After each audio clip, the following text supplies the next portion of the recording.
এইটো আগতে অপাৰেশ্যন আছিলে ন? তাৰপাছত আপুনি কেমোথেৰাপি কিবা ৰেডিয়েশ্যন লৈছিলে? কেমোথেৰাপি ৰেডিয়েশ্যন লৈছিলে নাই? একো নাই লোৱা। তো তাৰপাছত এইটো আমাৰ মেডিচিনটো লগাই ভাল হ'ল ন? বহকচোন।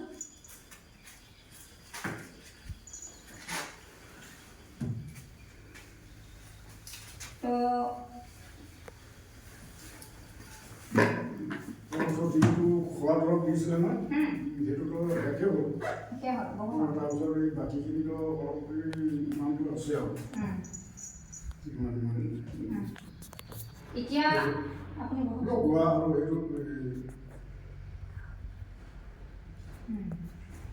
মানে বেমাৰটো আপোনাৰ সম্পূৰ্ণ ভাল হ'ল আৰু আমাৰ মেডিচিনতে ভাল হ'ল। মানে মই আপোনাক ভিডিঅ' এটা বনাইছোঁ যে ফাৰ্ষ্ট ষ্টেজ পেচেণ্ট একদম মানে প্ৰথমতে যদি আহে তেতিয়া মানে এমাহতে ভাল হয়।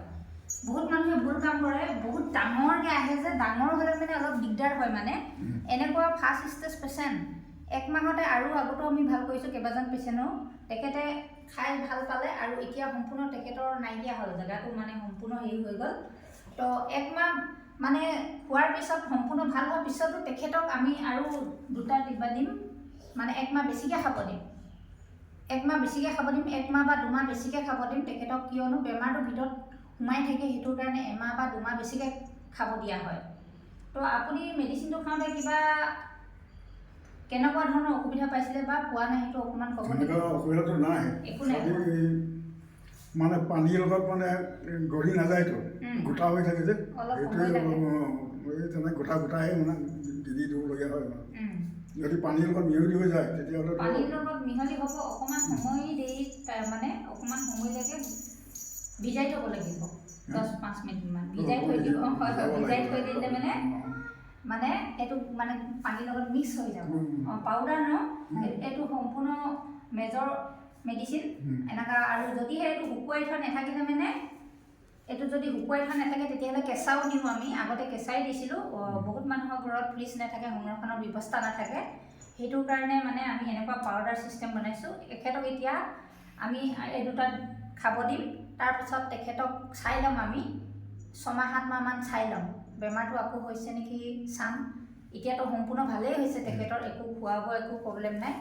আৰু পিঠিটো তেনেকুৱা আগতো খোৱা বোৱা প্ৰব্লেম নাছিলে আপোনাৰ, নহয় জানো? এতিয়াও তেখেতৰ মানে সম্পূৰ্ণৰূপে ভাল হ'ল, সম্পূৰ্ণ সুস্থ হোৱা মানে তেখেত কেঞ্চাৰ পেচেণ্ট হয়। আৰু কিবা ক'ব নেকি আপুনি আপোনাৰ ফালৰ পৰা?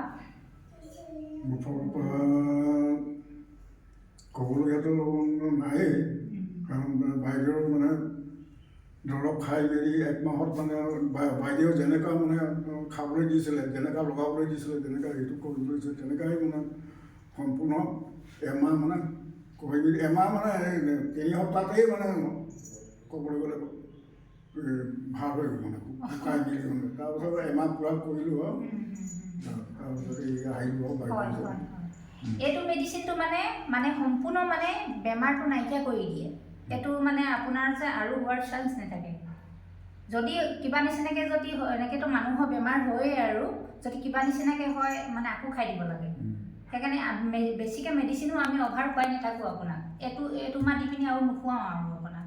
চাই ল'ম তাৰমানে, চাম যদিহে কিবা নিচিনাকৈ যদি আহি যায় তেতিয়াহ'লে মানে আকৌ মানে খাব দিম। আপুনি এটা কাম কৰিব, ডক্টৰৰ ওচৰত গৈ পেলাই আপুনি এখন CT স্কেনখন কৰাই চাব প্ৰাইভেট মেডিকেলত। সেইটো এলোপেথিকৰ মই সেইখন লিখি দিব নোৱাৰোঁ, মানে আমি বনৌষধি কৰোঁ যে, আপোনাক বুজাই দিছোঁ। আমি যিকোনো এলোপেথিক লিখিব নোৱাৰোঁ, আমি এনেকুৱা মানে লিখি দিব নোৱাৰোঁ। মানে আমি বনৌষধিও কাম কৰোঁ যে, আপোনাক ভালকৈ বুজাই দিছোঁ। আমি গছ বনৰ মানে এইবিলাক শুকুৱাই মেলি পিচি মেলি এইবিলাক দিওঁ। সেইটো আমাৰ ডিপাৰ্টমেণ্টটো বেলেগ, এলোপেথিকটো বেলেগ আছে। সেইটো আপুনি প্ৰাইভেট মেডিকেলত গ'লে আপোনাক সেইটো মানে CT স্কেন ৰিপৰ্টখন উলিয়াই দিব। সেইখন উলিয়াই ল'লে ভাল আপোনাৰ। মানে ইয়াত আপুনি ক'ব আগতে ঘাঁহ এটা আছিলে কেঞ্চাৰৰ, সেইকাৰণে CT স্কেন কৰাব পাৰিছোঁ, বেমাৰটো আৰু আছেনে নাই সেইটো আপুনি চাবৰ কাৰণে আপুনি উলিয়াই চাবগৈ। কি ক'লে? ডাক্তৰে আহি ক'লে মানে তেনেকুৱা নহ'ব নহয়, বাইদেউ লিখি দিব লাগিব। বনৌষধি বাইদেউ বুলি ক'ব লাগিছিলে, বনৌষধি কৰি পিনি ভাল হৈছে এনেকৈ ক'ব লাগিছিলে। বাইদেউ যিটো এইটো লিখি দিয়া কাগজটো দেখুৱালোঁ নাই নহ'ব বুলি কৈছে। অঁ, ঠিক আছে তেতিয়াহ'লে লিখি দিব লাগিব, তেতিয়াহে আমি কৰিব পাৰিম। না চিটি স্কেন কৰিব লাগে, না ক'ত কৰিব লাগে, না এইটো কি কৰিব আছে লাগে। ঠিক আছে, ধন্যবাদ। অঁ, ধন্যবাদ।